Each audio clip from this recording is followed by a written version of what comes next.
Hello, तो कैसे हैं आप सब। अच्छा, जैसे कि हमारी एमसीक्यूज़ की सीरीज़ चल रही थी, तो हमने चैप्टर नंबर 1 और 2 फ़िज़िक्स, केमिस्ट्री और बायोलॉजी के उर्दू मीडियम में मारूज़ी सवालात हल किए थे। उसके बाद आज हम पढ़ने लगे हैं चैप्टर नंबर 3 जो बायो का है, उसके अहम मारूज़ी सवालात पढ़ने लगे हैं। तो चैप्टर नंबर 3 हमारे पास, उसका नाम है द सेल। ठीक है, अब अगर आप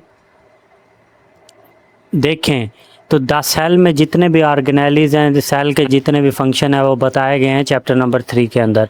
और ये मैंने थोड़े से मश्की सवालात इसमें ऐड किए हैं, सारे मश्की सवालात।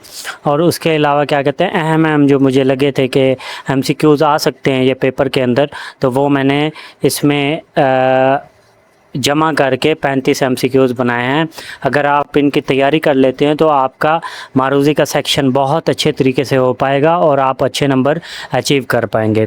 अच्छा, सबसे पहला सवाल की तरफ बढ़ते चलें। कहता है कि सेलुलर रिस्पायरेशन का अमल सेल के किस ऑर्गेनेली में होता है, वक़ू पज़ीर होता है। अगर आपने माइटोकॉन्ड्रिया का ऑर्गेनेली पढ़ा हो तो उसमें पढ़ा था कि ये सेल का सेलुलर रिस्पायरेशन इसमें होती है, और उसके अलावा इसको सेल का पावर हाउस भी कहा जाता है।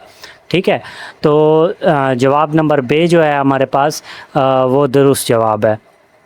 सवाल नंबर 2 की तरफ बढ़ते चलें कि स्मूथ एंडोप्लाज्मिक रेटिकुलम बुनियादी तौर पर किस मादे की तैयारी में शामिल होता है, प्रोटीन्स, लिपिड्स, कार्बोहाइड्रेट्स या न्यूक्लिक एसिड। अगर आपने स्मूथ एंडोप्लाज्मिक रेटिकुलम को अच्छी तरीके से पढ़ा हो तो वो लिपिड्स की तैयारी में हमें लिपिड्स की तैयारी में शामिल होता है। ठीक है, तो तफसीली मफ़हूम नीचे लिखा हुआ है, अगर आपने नहीं पढ़ा तो इस तफसीली मफ़हूम को पढ़ लीजिएगा, जिससे आपको अंदाज़ा हो जाएगा कि ये लिपिड्स की ही तैयारी में क्यों शामिल होता है।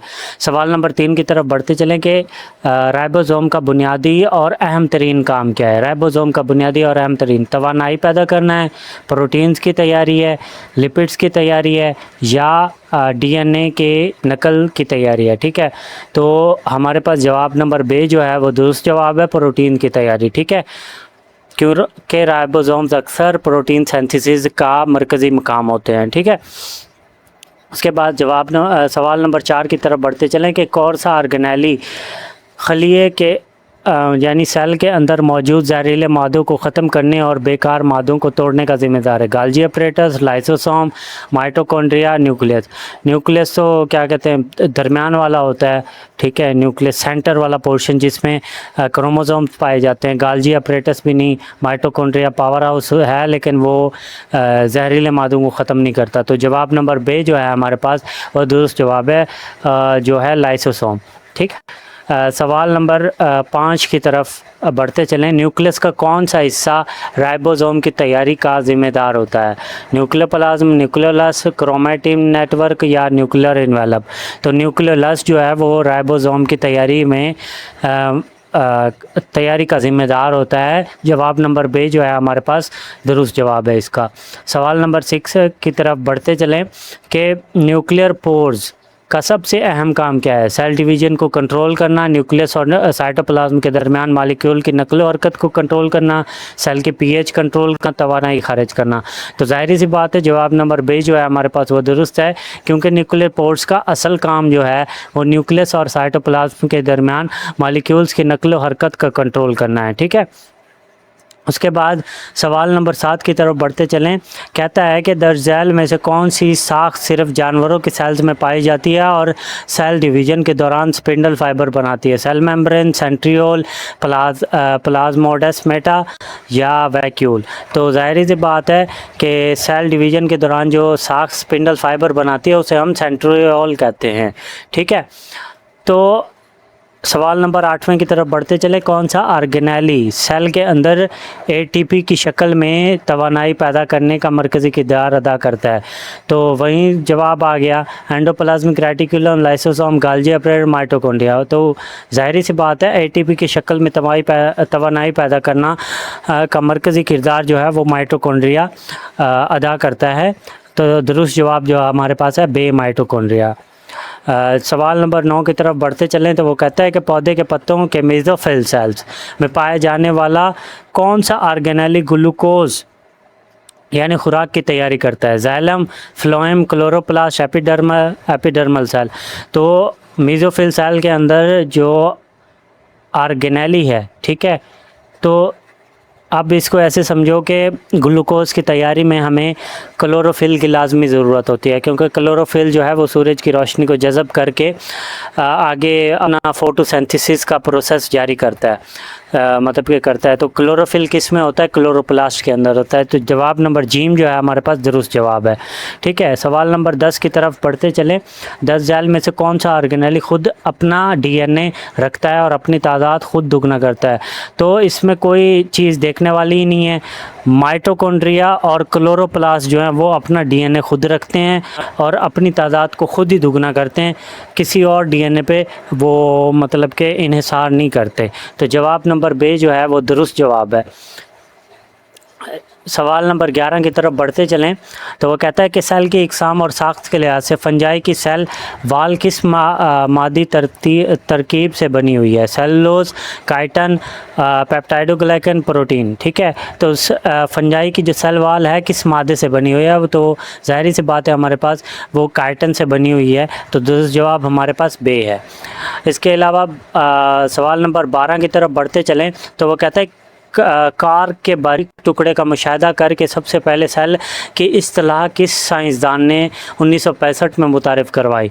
तो रॉबर्ट हुक जो था हमारे पास, इसने सबसे पहले कार को समझते चलो कि पिछले ज़मानों में बोतलों के ऊपर जो है लकड़ी के ढक्कन इस्तेमाल किए जाते थे, ठीक है, तो उसे हम कॉर्क कहते हैं। तो रॉबर्ट हुक ने सबसे पहले डिस्कवर किया था, सेल की इस्तिलाह इस्तेमाल की थी 1965 के अंदर, 1665 के अंदर, सॉरी। तो दुरुस्त जवाब हमारे पास बेजवाब है। सवाल नंबर 13 की तरफ पढ़ते चले कि पौधों के सेल्स में 1831 में सबसे पहले न्यूक्लियस की साइंसदान ने डिस्कवर किया था या दरियाफ्त किया था? रॉबर्ट ब्राउन ने, रॉबर्ट हुक ने, नेल्स बोहर ने या जे थॉमसन ने, ठीक है। तो हमारे पास जो रॉबर्ट ब्राउन था ना, इसने सबसे पहले न्यूक्लियस दरियाफ्त किया था पौधे के सेल्स में। तो जवाब नंबर अलिफ हमारे पास दुरुस्त जवाब है। सवाल नंबर 14 की तरफ बढ़ते चलें। सेल मेम्ब्रेन की साख्त को बेहतर अंदाज में वाज़िया करने वाला मॉडल का नाम क्या है? Watson and Crick model, fluid mosaic model, Rutherford atomic model, pudding model, ठीक है। अब जो फ्लूइड मोज़ेक मॉडल था ना, सेल मेम्ब्रेन की साख्त को वो बेहतरीन अंदाज से इसने वाज़िया तौर पर वाज़िया किया था, ठीक है। तो फ्लूइड मोज़ेक मॉडल जवाब नंबर बे जो है हमारे पास वो दुरुस्त जवाब है। सवाल नंबर 15 की तरफ बढ़ते चलें। कहता है कि सेल मेम्ब्रेन में लिपिड्स की दोहरी तह, लिपिड बायलेयर हम जिसे कहते हैं, कि अंदरूनी तरफ कौन सा सेंट्रियोल लिपिड स्टीरोल लिपिड पाया जाता है? तो कोलेस्ट्रॉल पाया जाता है, सेलुलोज पाया जाता है, कार्टन पाया जाता है या ग्लाइकोजन? तो जाहिर सी बात है जब हम फ्लूइड मोज़ेक मॉडल बनाते हैं तो सेल के दोहरी तह बायलेयर के अंदरूनी तरफ जो हम बनाते हैं वो कोलेस्ट्रॉल की एक तह बनाते हैं जो धागे नुमा शक्ल में लटकी हुई होती है, ठीक है। सवाल नंबर 16 की तरफ बढ़ते चलें। प्रोटीन और कार्बोहाइड्रेट के आपस में जुड़ने से सेल मेम्ब्रेन में कौन सा मुरक्कब बनता है? ठीक है, प्रोटीन और कार्बोहाइड्रेट, ठीक है। ग्लाइकोप्रोटीन, ग्लाइकोलिपिड, पेप्टाइडोग्लाइकन या प्रोटीन का, ये कुछ उसने गलत लिख दिया है, लेकिन हमारा ये बेसिकली ये वाला जो है ये जवाब नहीं है। हमारा सब अब जो है वो ग्लाइकोप्रोटीन बनाते हैं। तो जवाब नंबर अलिफ जो है हमारे पास वो ठीक जवाब है, ग्लाइकोप्रोटीन बनता है प्रोटीन और कार्बोहाइड्रेट के मिलने से। अब सवाल नंबर 17 की तरफ बढ़ते चलें। साइटोप्लाज्म का वो माया हिस्सा जिसमें मॉलिक्यूल्स और बगैर मेम्ब्रेन वाले ज़र्रात मौलिक होते हैं यानी प्रेजेंट होते हैं, क्या कहलाता है? ठीक है, तो न्यूक्लियोप्लाज्म, साइटोसोल, स्ट्रोमा, मैट्रिक्स, ये जो साइटोप्लाज्म का माया हिस्सा होता है ना, हम उसे साइटोसोल कहते हैं, ठीक है। तो उसमें ही ज़्यादातर बगैर मेम्ब्रेन वाले ज़र्रात पाए जाते हैं, तो साइटोसोल कहते हैं हम उसे। तो जवाब हमारे पास बेजवाब है। सवाल नंबर 18 की तरफ बढ़ते चलें तो वो कहता है कि ग्लूकोज के टूटने का अमल यानी ग्लाइकोलाइसिस सेल के किस हिस्से में वकूफ़ पज़ीर होता है? माइटोकॉन्ड्रिया के अंदर, साइटोप्लाज्म के अंदर, न्यूक्लियस के अंदर या लाइसोसोम के अंदर? तो जवाब नंबर ऑप्शन बी जो है हमारे पास वो सही जवाब है। साइटोप्लाज्म के अंदर ग्लूकोज के टूटने का अमल वकूफ़ पज़ीर होता है। अब सवाल नंबर 19 की तरफ बढ़ते चलें। पौधे के बालिग सेल में मरकज़ी वैक्यूल बड़ा होने की वजह से न्यूक्लियस के पोजीशन कहाँ चली जाती है? सेल के बिल्कुल मरकज़ में, सेल के एक जानिब, सेल वाल से बाहर, माइटोकॉन्ड्रिया के अंदर। अब ज़ाहिर सी बात है पौधे के जो मरकज़ी वैक्यूल होगा वो बड़ा होगा तो सेल जो न्यूक्लियस होगा वो सेल की एक जानिब चला जाएगा। ठीक है, तो दुरुस्त जवाब हमारे पास बे है, सेल की एक जानिब।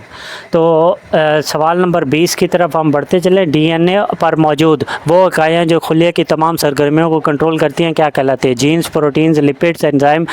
ज़ाहिर सी बात है ऑप्शन अलिफ जो है हमारे पास सही है, जीन्स जो हैं वो कंट्रोल करती हैं। ठीक है, उसके अलावा क्या कहते हैं, सवाल नंबर 21 की तरफ बढ़ते चलें। माइक्रोट्यूब्यूल्स किस प्रोटीन से बनी हुई हैं? खोखली नालियाँ किस प्रोटीन से की बनी हुई खोखली नालियाँ होती हैं? एक्टिन, ट्यूबुलिन, केराटिन या काइटिन? तो अगर आप माइक्रोट्यूब्यूल वाला हिस्सा पढ़ा हो तो ट्यूबुलिन जो है वो माइक्रोट्यूब्यूल की प्रोटीन है जो जिससे मिलके ये माइक्रोट्यूब्यूल बनी होती हैं। ठीक है, सवाल नंबर 22 की तरफ बढ़ते चले। मसल सेल्स का सिकुड़ना और वाइट ब्लड सेल्स का रिंगना यानी एमोबॉइड मूवमेंट किस साख्त की वजह से मुमकिन होती है? ठीक है, माइक्रोफिलामेंट्स की वजह से, माइक्रोट्यूब्यूल्स की वजह से, सेल वॉल, लाइसोसोम। तो माइक्रोफिलामेंट्स की वजह से, माइक्रोफिलामेंट और एक्टिन की वजह से ये वाली मूवमेंट पॉसिबल होती है। ठीक है, अच्छा, सवाल नंबर 23 की तरफ बढ़ते चलें। 1898 में किस इतालवी साइंसदान ने सेल्स के अंदर चिपटी तहलियों क्रिस्टिनी भी पढ़ सकते हैं लेकिन क्रिस्टिनी नहीं पढ़ते, इसको सिस्टर नहीं पढ़ते हैं। ठीक है, अक्सर बच्चे यहाँ पे क्रिस्टिनी पढ़ते हैं लेकिन इसको सिस्टर नहीं पढ़ते हैं। ठीक है, सी जो है हमारे पास काफ की आवाज़ नहीं देगा।